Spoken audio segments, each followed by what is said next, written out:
All right, guys, we'll get started now.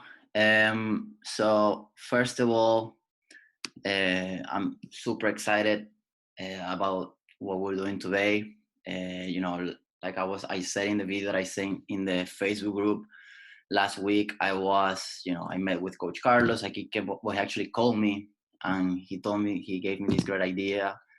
I was like, what if, every so often, not every Friday, but every once in a while we bring somebody that is in the soccer community here in Memphis or around in the US or whatever it may be, and just talk to the players. I thought that was an amazing and a great idea. So in the first person we thought about was our brother, Raul Gonzalez. He's a current player for the Memphis '1 FC, the soccer club here, the professional team here in Memphis. And well, Raul, he's like a brother to me and to Coach Carlos. He actually played with us in the University of Memphis for 3 years. When Carlos and I got there our freshman year in 2014, Raul was a sophomore. And he became like a brother to us. I'm super excited to have this talk with him. So basically how it's going to work, I'm just going to pass it on to Coach Carlos. And then, Coach Carlos will ask some questions to Raul, and then that'll be it for the day. So I hope you guys enjoy a lot, and I enjoy a lot this talk. So Coach Carlos, all yours. Thank you, Hector. Thank you so much. Super excited for this opportunity and kind of learn a little bit from Raul. We have a couple of questions. Hector, just to make sure Raul is online, right? He's here. Hey, I'm going to mute you, Raul. Can you hear me, Raul? Can you mute yourself? Yeah, there you go. You can talk now. Hey, everybody. There we go. Okay, nice. How are you doing, Raul? How is everything? It's good. Just staying safe. Good, man. I'm happy to hear that. Crazy times, but hey, we're all in the same boat. So I just wanted to take this time and learn a little bit more about you. I know your past has been incredible. I mean, I've been able to share most of it as well, but I know you have a lot to tell. So I got a couple of questions here for you. And so eventually I want to start. First of all, we wanted to learn a little bit, I guess, from your background, where you're from, and when did you start playing soccer? So I started playing soccer when I was 6 years old.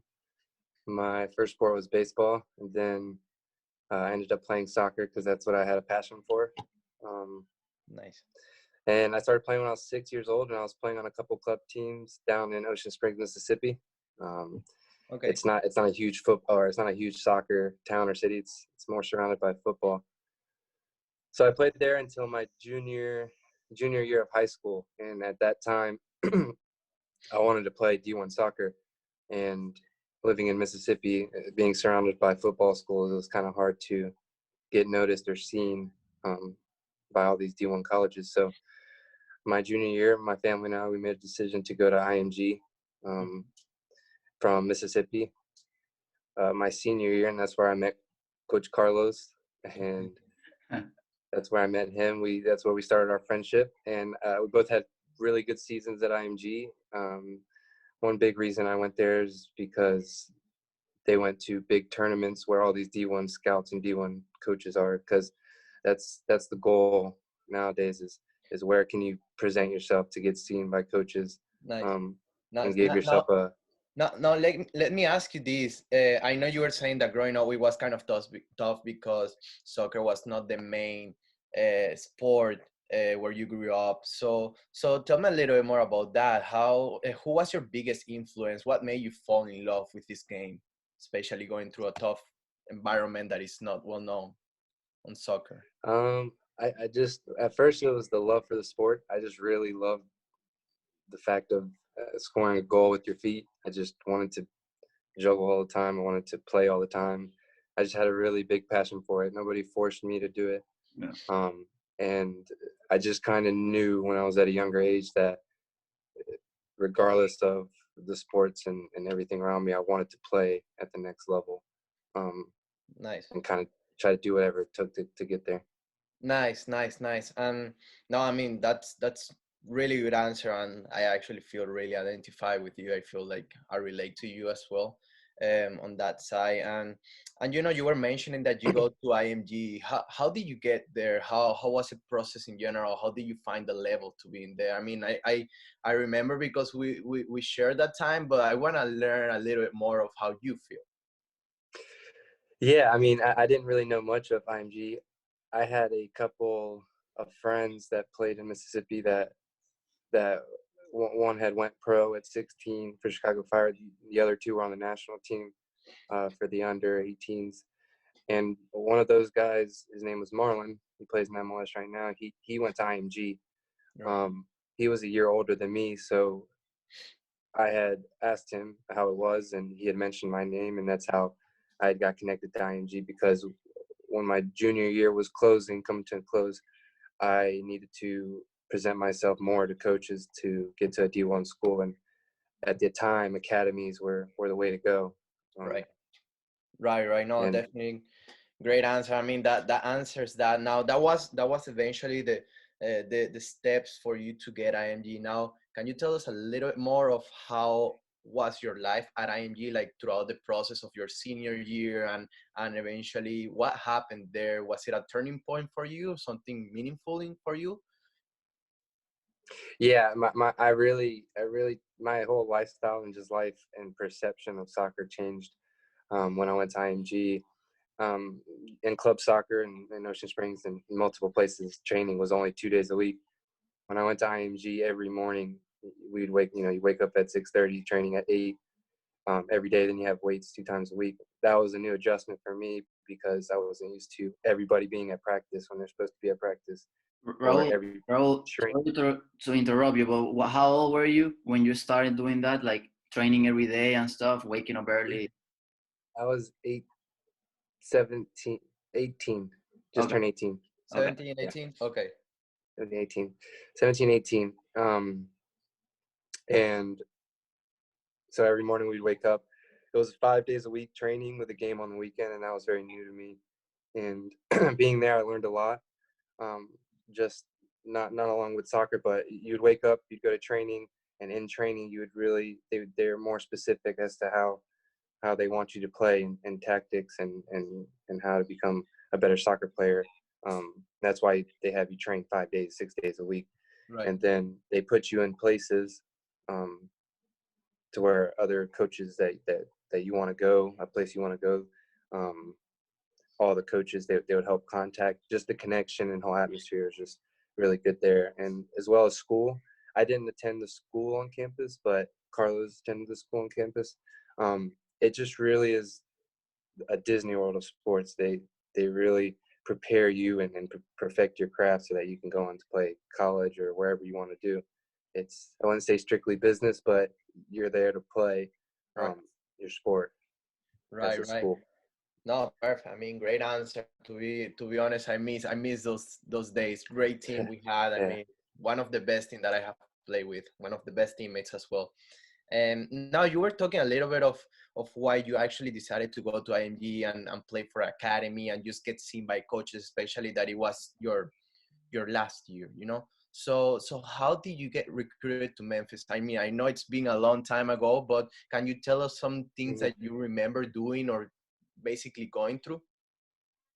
Yeah, so the first encounter was we had, I think it's called the Open Cup or the IMG Cup, The IMG club, right? IMG Cup, and at the IMG Cup, it's a little round robin tournament with a couple of professional teams from other countries, and either the national team, the U20, the U18 national team is either in it as well. But that's a pretty big weekend. A lot of coaches go to that weekend. It's more it's marketed and advertised a lot. So during that weekend at the IMG Cup, Memphis was there along with a couple of the other coaches, and they had contacted me after, and that was my first encounter because I was old enough to talk to coaches at the time, Right. and we were able to communicate back and forth as to what he wanted and what I wanted, and they sent me a time and date for a visit to the college, and then that's where I made my decision. I would say 2 weeks later, but that was the process to me getting into Memphis from that tournament, and Right. then Yeah, we communicated after. what I feel is like you understood from a younger age, right? That your goal was that, right? You wanted to play in a D1 school. You wanted to eventually go pro. That's what you're doing now. But you understood in order to get there, you had to put yourself in a position that was gonna help you get there, right? And that's why you took the decision to go to IMG, right? Because it gave you all the tools to help you get to your end goal, right?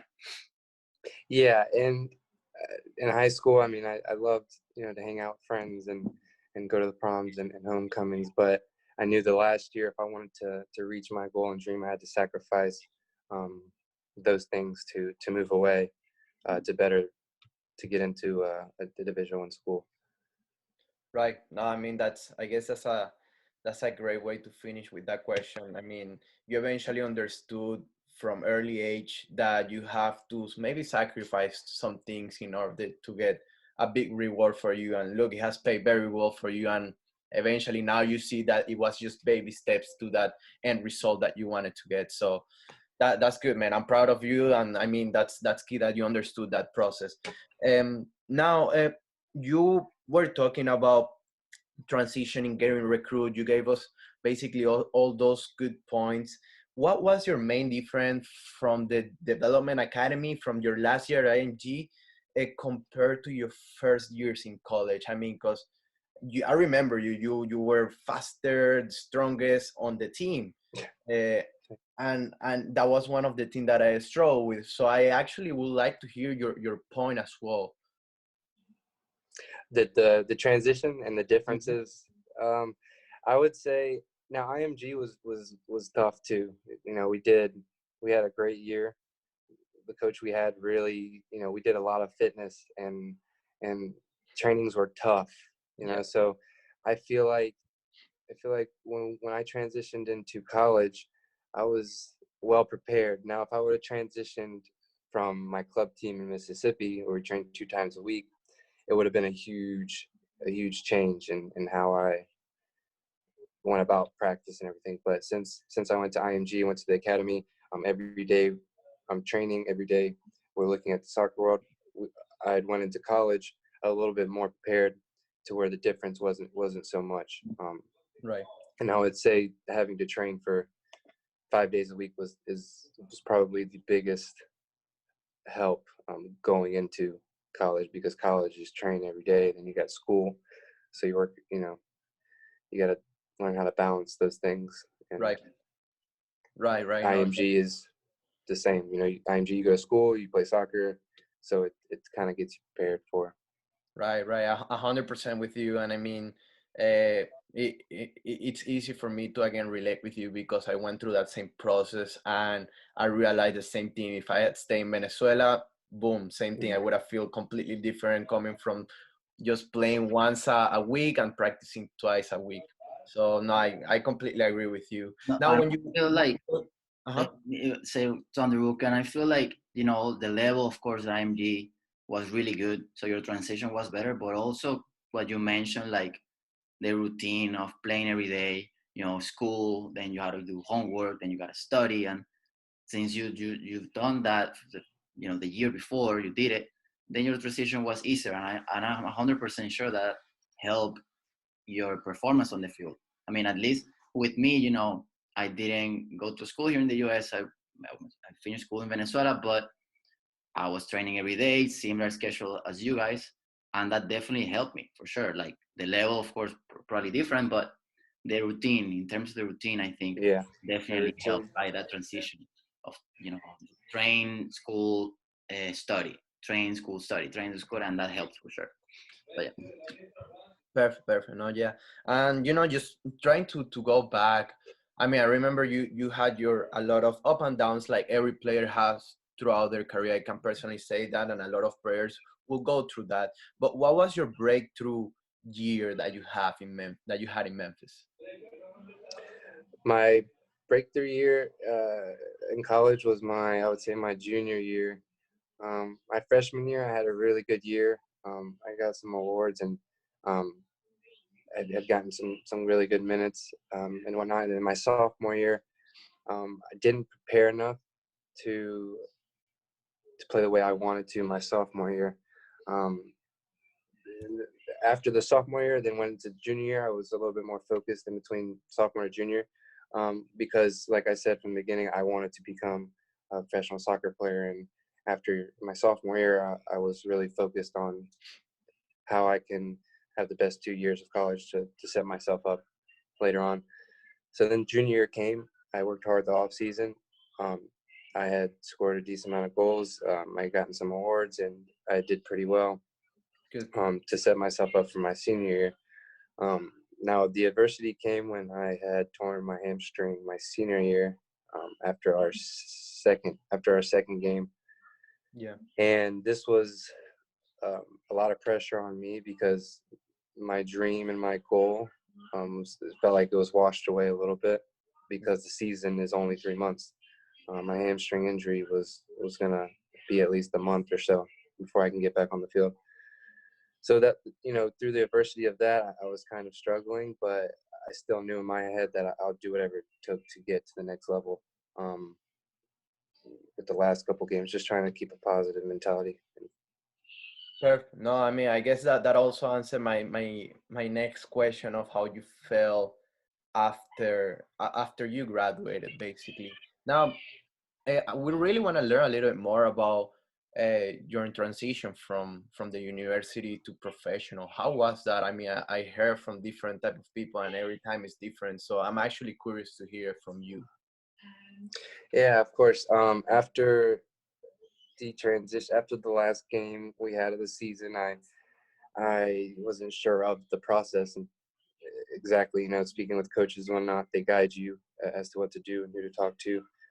But I had, an agent. He had contacted me, and we had worked something out. And then I would say towards around draft time or draft when the draft is in the beginning of January, I wasn't necessarily expecting a call because of my injury and the season I had my senior year. But I was still going to keep trying. Right. So Minnesota United and MLS had ended up calling, and they flew me over there. I went to preseason with them for the first 2 weeks, and then they had released some of the guys, so they invited me back for the next 2 weeks in Portland, and then I was there for another 2 weeks. After those 2 weeks, there's the last 2 weeks before the season starts. They invited me back. I was there for the last 2 weeks, and then before the season started, they released me from Minnesota United. And then after that, I didn't have any contract. I had to find a new team. The season was just starting, so Richmond had called, and I went over to Richmond, Virginia, in the USL 2 years ago. I tried out, and I made the team, and that was my first year of being a pro. Nice, nice, nice. I mean, definitely, definitely not an easy pass and a lot of up and down. You have to be patient, right? And probably Hector can agree with me. But you were persistent. You were constant and persistent and keep trying. And that's something that we always focus on all of our players. You gotta be patient, but you gotta keep working. Not rushing things, not getting desperate, but just make sure you keep working and doing all the right things, right? So I mean, that great for sure. Definitely worked out for you. Yeah, no, Yeah. I think to add to that, Carlos, I mean, and Raul, and I'm sure you guys agree with this. People think the career of a soccer player is, everything is pretty, everything, is handed to you, everything is perfect, and most cases are not like that, right? You have to grind it out, especially from college. And every year, I think it's getting harder for college players to go to pro. It's not impossible because you can see Raul did it, but it's definitely a tough one. You gotta grind it out, and you gotta be persistent until the last second. Good, good. No, completely agree again with that. And now, Raul, we have a few more questions left for you. Something that I've been wanted to ask you a lot was, Memphis comes now. What was the biggest difference of Richmond? I mean, I had the opportunity to watch you play with Richmond in Tampa. That was great. But what was the difference, the transition, and the biggest difference from Richmond to Memphis team wise? Oh, from Richmond to Memphis, 901. Yeah. Yeah, another one. Okay. Mhm. The biggest difference would be, I would just say, Memphis. They just they they're just more of the next level team, All right. atmosphere, the ownership, just everything with the club and organization. Um, Memphis is a bigger city, Mhm. and I mean Tim Howard is one of the owners and sporting director. So having him behind us has been really amazing for the club and organization and everybody who helps out in the front office. So I would just say just the level of Memphis 901 and the organization is just all around just a step above how they carry themselves and how we do things. Right. And would you say like player wise, like our players, would you seem that are more competitive, that are more? Is it like harder to get more your spot? How did you see that coming to Memphis? Was it different on that? Wait, can you repeat that? Sorry. So playing with Richmond and then coming to Memphis, how was the quality? Was the quality difference of the players? Was it more professional level? Was it harder for you to play with and against those guys Yeah, the quality from for Richmond Memphis? to Memphis was a little more of a step ahead. Um, just as you get into the higher levels, just people are a lot smarter in the things that they do, and Okay. some people run less and do a lot more on the field, Yeah. and vice versa. So with being from Richmond to Memphis, coming to Memphis, there was more knowledge, more veterans, more um, guys that understood the game better, um, and I was able to learn more from more individuals and coaching staff here than over there. Got it. Got it. No, I mean that's good. That's good. Now I wanted to ask you this question because I mean, looking back, I remember you were killing it on preseason when you came to Memphis. I was excited. Hector was living here. I was already ready to move in. I was kind of praying to see, okay, I play with him at IMG, play with him at Memphis. Maybe let's see if I get signed by Ah, Memphis 901 or something like that. Now, right? So, Yeah. so, so I mean, I remember looking back, you were killing it on preseason, right? And then right after that, unfortunately, injury happened, right? How did you feel? How did you handle that? What was the outcome of that after you? Um, you know, it really sucked. I mean, I wasn't expecting it. I felt really good. Um, I felt like the season was going to be a good start. Like I said, between each year, I try to work harder and harder and learn from mistakes. And I felt like this year could have been a better than last year in a progression movement. But then I got injured, and I wasn't as upset as I thought I'd be. Reason being because it was preseason, and I felt like I was doing the best that I could as an individual, and I just so happened to get hurt, and those things happen. So I've been lucky enough to stay away from injury for a good part of my life, but I was upset, but I knew that with the care and treatment that's out there and that we have, that I would be able to come back. Thankfully, Yeah. it's just the time was kind of long, but now we're here. yeah. And Yeah, no, that's right, and like you said, injury sometimes is part of the game. Um, I mean, I've been able to see it in a couple of players before as well, players that I coach. Just little. I wouldn't even call them injuries, big injuries, but just little like being hurt and stuff like that. And like you said, preparation, doing the right things, training. All these things matter, right? Especially as they will be growing. You will recommend it to be focusing more on a healthy nutrition and drinking their water and doing the therapy that they need to do. It's a big important fact on this development. So no, that's personal. Now, I want to ask you this last question. And this is something that we actually focus at Magis the last couple of weeks, and we really think that it's really important. Also, especially throughout these times. I mean, no one can do anything basically, right? No one can train together. No one can play games, right? So What about goals when it comes for you, goal setting? Have they helped you? Are they still helping you reach, or did they help you get to where you are right now? Would you say that? Yeah, I would say that's one of the biggest um, factors into getting to where I'm at, and where we all want to be, is goal setting and setting one goal at a time and focusing on that goal. Whether it's getting better with your right foot, work on your right foot for a week, or getting better with your left foot, and vice versa. Just to make sure that you're focusing on perfecting your craft on the goal that you want. If you want to score 10 goals, get yourself in an atmosphere to where you can work under pressure and score 10 goals. That's game realistic to help yourself. And that goes with anything that you want. A goal has got to be in place first, just because you're more directed to what you want to achieve, rather than just kind of wanting to do this or kind of wanting to do that. I think the goals have been the most helpful part for me. Perfect, perfect. That's a great answer. I don't know, Hector, if you have something to add as well. I But mean, Raul, you sum it up there. I mean, guys, this is literally what we told you like 2 weeks ago or so, and you can see even when he was talking about IMG, and that's why I kind of like made a point about it. He knew when from a younger age, his target, and then he knew, okay, if I want to get here, I need to be in an atmosphere that's gonna help me get there. So he went to IMG, and that allowed him to get seen. That allowed him to go to a good school. That allowed him to go to a good program.